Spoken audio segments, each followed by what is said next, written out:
All right, let's talk about something you've probably never really connected before, the invisible line that runs from your childhood straight to your credit score.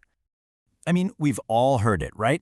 Your credit score is just a number, a cold, hard calculation based on your payment history and how much debt you have. Simple as that.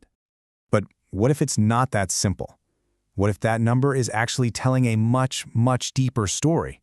A story that started way before you ever even had a credit card. And does this sound familiar? You make the budget, you use the apps, you try to do all the right things, but you still feel like you're just stuck spinning your wheels financially. It is so frustrating. Well, here's the disconnect. The common belief is that money is all about logic, spreadsheets, and willpower. But the hidden truth, the thing we almost never talk about, is that our finances are driven by our history, our emotions, and everything we absorbed growing up. Yeah, this is the big idea we're going to dig into. There is a shocking, direct link between what happened in your childhood and the number you see on your credit report today. It's not random. So let's go back. Let's trace this whole thing back to the very beginning, to where your financial story really began. And to do that, we need to understand a key idea: money trauma. Now, don't let the word trauma throw you. This isn't always about some huge, catastrophic event. It's about the emotional wounds, big or small, from your early life that are now, without you even realizing it, steering the ship when it comes to your money. So where does this stuff come from? Well, maybe you grew up where money was always tight, and there was this constant feeling of scarcity. Well, maybe money was used to control you, or it was the only way your parents showed affection. It could be from a really unstable home, or just from hearing negative things over and over, like money is evil, or we'll never have enough. And look at how this plays out. It's kind of wild, right? If you constantly heard, we can't afford that, you might internalize this belief that there will never be enough. As an adult, that can make you terrified of taking on good debt, like a student loan.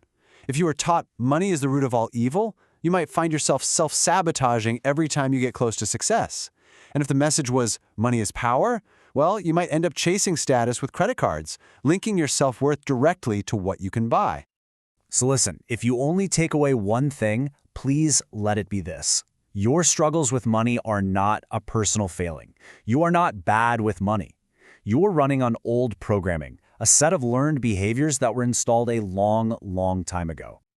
And you know what the best part about a learned behavior is? It can be unlearned. It can be rewritten. So let's talk about how you can actually start taking back control of your own story. You can't change what you can't see, right? The very first, most powerful step is just understanding why you do what you do. That awareness is like turning on the lights in a dark room. Suddenly, you can see the path forward. Okay, so here's a really simple way to start. First, just acknowledge your history. Get honest about the money messages you grew up with. Was money about stress or power? Then identify your patterns. Connect those old stories to what you do now.